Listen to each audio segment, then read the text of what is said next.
Good morning to all of my viewers.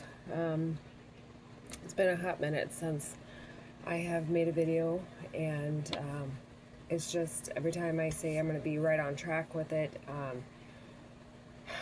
life just happens so fast. It gets so chaotic. And in the last few weeks, we have moved and got rid of a bunch of stuff and tried to create a stable normalcy for the kiddos, and it's been a lot. So this is my actual first morning where I can actually sit down and do video without having a task of do this, do that, do everything else in order to have the home look like a home. We had a lot of stuff to organize and put away, whatever. And it's been kind of crazy. So I'm actually excited that I can actually have this with you guys and do this. So just kind of catch you guys up. So we didn't move very far, like a block and a half away from where we were. And we are in a small house, but we have more space, if that makes sense. And we have been able to establish now where the boys each have their own room, which has made a tremendous amount of difference. We haven't had, except for last night with my son, which I will explain, but we haven't had a tremendous amount of backlash or any of that, which has been great.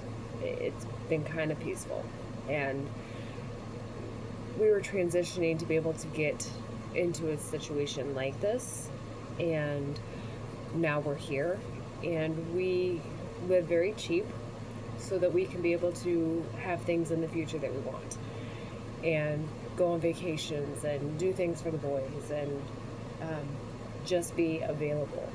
And when you are able to do that and you're able to sacrifice some things that you might want later on down the road, it helps in the present. It helps save money, and it helps with peace, because it's just that peace of mind knowing that this isn't forever, but we're going to make it work. And that's exactly what we're doing.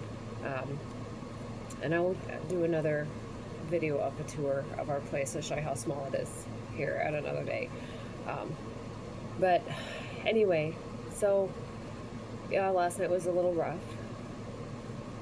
For a lot of people that have this understanding, or think they have this understanding, that electronics and video games are bad for children with autism, there's certain circumstances, certain situations where that is the stimulation that they need. Their brains don't shut off. There is almost a very thin schizophrenic line of the voices won't shut up. I have learned over the years that my son does not have an imagination. He just doesn't have the ability to have an imagination. And that's not his fault. That's just the way that he was born. That's the way he was wired. There's nothing he can do about that. You can't just develop an imagination. Like, it's just not there for him. So last night was really rough. His passion is fishing, so he had broke some of his stuff with his fishing gear, and I'm not even going to pretend to say what it was, because I will get it wrong. I'm not a big fisherman by any means, so I don't have the lingo down. He'll talk to me about spinner baits or something or whatever, and I'm just like, yep, okay. Sounds like he's speaking Russian to me, but I know that he's legitimately trying to tell me something that matters to him, and I try to follow along the best that I can. We also had an incident where his PlayStation that has been in the decline process, his poor PlayStation had Alzheimer's and dementia and was slowly on the fritz, and it was in the assisted living and then was on hospice, and it finally went. So that was a sad moment, and it was also an outrage moment, which This was the first time in a very long time that we've had an outrage. And contrary to popular belief, we don't have the outrages like what we had last night when he plays on a normal basis. We just don't. But for him, that's his stimulation. That's what he uses. And like I said, he doesn't have an imagination. So um, it was just a really bad night. No fishing, pole, lures, whatever. My fiance had gave him one.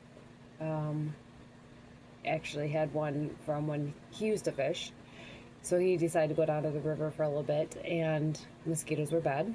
So of course I had to plaster his body in Benadryl, and that was fun. Um, and then he gets back, and it's reality hitting you like a brick wall.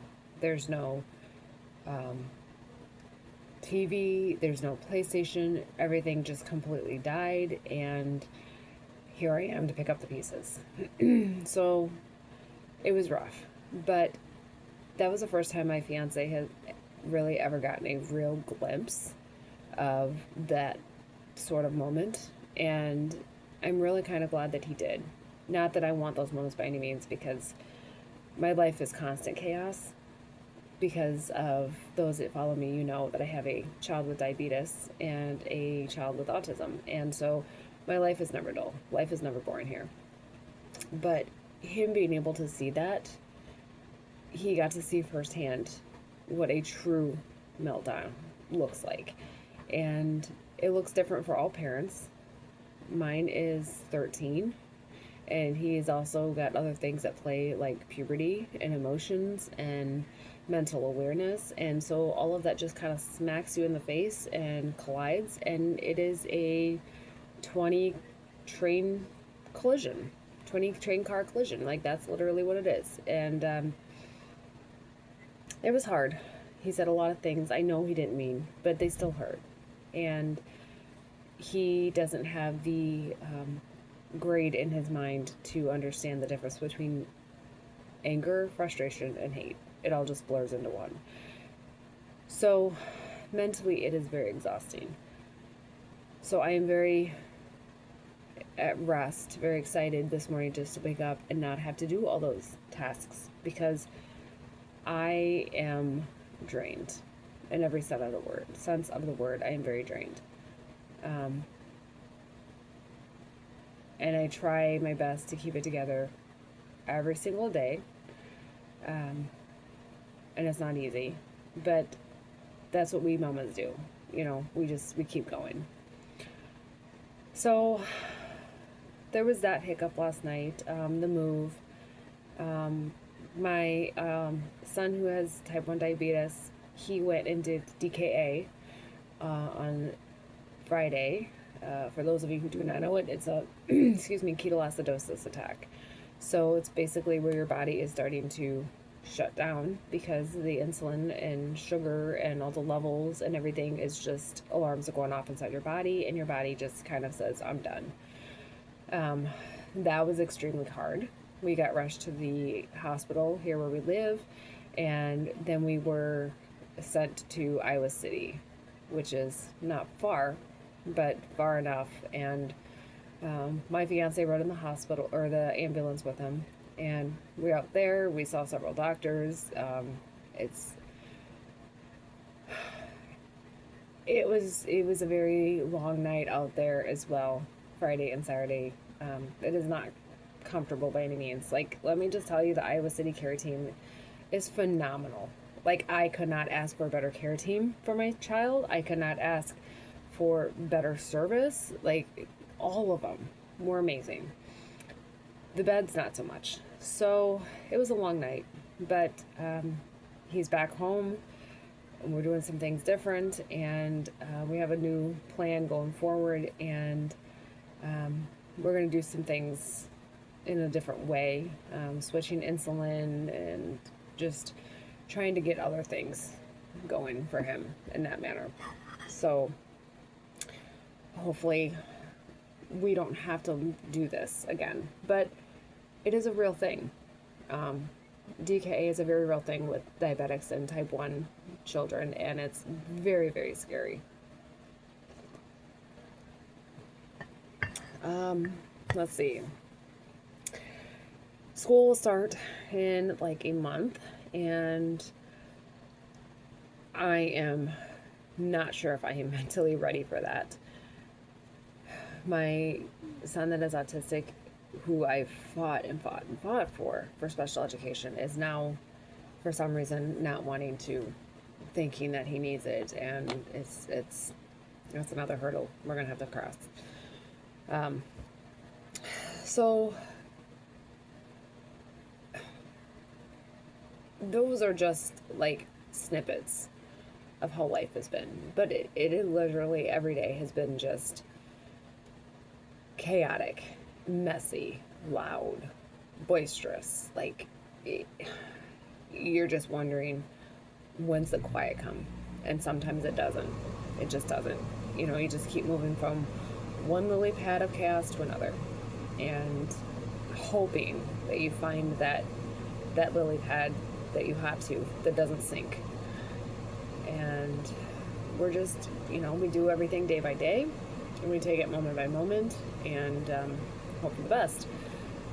So I apologize that I have not been keeping up on things. It's, like I said, it's been very overwhelming the last few weeks. But we're getting there. And I am somebody who fights like there's no tomorrow. And I don't mean physically fights. This is not from a physical fight. This is from me fighting with a shelf. And the shelf decided to attempt to kick my ass while I kicked its ass. But in the process got injured along the way. But I fight mentally and emotionally and spiritually for my kids, for my family, for the life that we have, and for all possibilities in the future. And that's what I do, because that's what you're supposed to do. That's what I was raised to do. And I am stubborn and thick-headed, and I don't give up. And I will continue to do everything I can to fight for what is right, for my fiance, for my boys, for myself. And when you do that on a regular basis, it is hard. It is tiring. It is exhausting. But it's so worth it, because this is literally a life you're talking about. Whether it's your significant other or your children, that's a life that you're fighting for.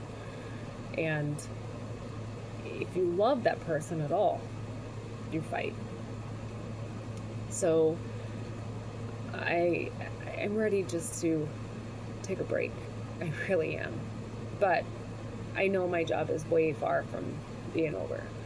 So I will continue to do what I need to do to keep going.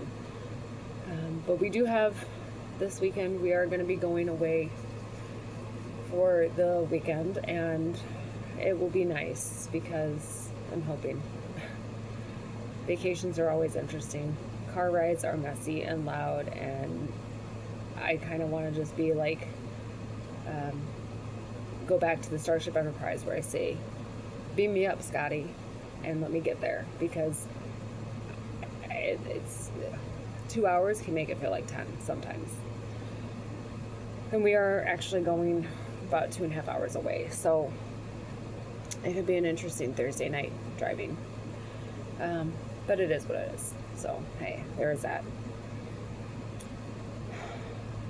But I think overall in life, like I heard someone say this morning when I was watching one of the reels, like, we're not human beings. We're not retail department stores. Like, if you think about that, and you go to a retail department store, whether it's Walmart or Target or CVS or Costco, if you go now, you're seeing Halloween stuff, Christmas stuff. Pretty soon you're going to start seeing St. Patrick's Day stuff for next year. They're always upping the ante, moving way in advance for the next season, and there's always something more to come. We as humans, we don't always know that. We don't always know that we're going to be here for the next Christmas or Thanksgiving or Easter or birthday or holiday or anything. We just don't know that. And it's so important to take time to just enjoy that moment and be in that moment instead of always rushing ahead. We're not department stores. We're not robots. We are human. And we need to take time to just stop and take a breath. And I am sometimes a hypocrite when I say that, because I know I need to do it. But when you live in fight or flight mode 24/7, it's so hard to actually grasp onto that. But I want to try to help others that are in the same situation as I am. And that is why I originally created this. Smoke and Mirrors was originally created to help other parents of autistic children. And it is also to help with any child of a disability. Children that have juvenile diabetes, like my son, that are wheelchair bound, that are profoundly autistic, that are Down syndrome, whatever it is. It is hard being a special needs parent. I say this all the time, and I don't say it for a pat on the back, but it is not for the weak. It is not for the faint of heart. If you sent all the special needs parents to the front line of any war, I guarantee you that war would be done in like 2 minutes. Because we are fed up, and we are tired, and we are stressed, and we have all that tension built up, the war would be done in about 2 minutes. We are warriors for hanging on like we do. And it's so important, if you are a special needs parent watching this, to know that you are not alone. Like, I know there's days that you probably are just, I can't do this, I'm not strong enough, this is too much, I love my kid, I want to kill my kid, I want to beat my kid, I want to hug my kid. Like, all those emotions all at the same time, that is absolutely normal, because I do that on a daily basis. And let me just tell you a little secret. If you didn't do that, you wouldn't be normal. Because we special needs parents go without sleep and food and a tension release. We go without relaxation or peace, quiet. None of that is in the cards for us, because we're constantly on the go. We're constantly moving. We're constantly with the next fight. We're constantly preparing for the next battle. That's what we do. And it's exhausting. But guess what? We're going to continue doing it because it's our kids. And because we love our kids, and we're not giving up on our kids. The government can sit there and try to write a 33-page document on what special needs and autism looks like. I guarantee you that half those people have never experienced a full-on contact, in-person reality on a regular basis for any length of time. They're writing this from what they read. If you want to know what it's like to be in a home of special needs parent, go find a friend of yours that has a special needs child. Ask them to, can I come sit with you? I just want to experience what you're going through. Take them a coffee when you do it. Just in that moment, observe everything. Because you're going to see a 3-ring circus with flying monkeys and flaming batons and a ringmaster who's going insane. That is what happens on a regular basis. But we're still here. We're still standing. And if you're a special needs parent out there and you are just really struggling today, just know that I completely understand. I am there with you, and you absolutely have my support 1,000%. And any of you can feel free to message me if you need to, and just be like, I am having this issue, what do I do? I'm not going to say I have the answer for you, but maybe I have a story I can tell you about something relatable that happened that might help you. That was the whole point of this, is how to live in a wildly chaotic society while having a special needs child. So with that, I'm going to just say, I wish all of you the best amount of patience that you can have, because it's hard. And my thoughts are with you, and just try to take it every moment by moment.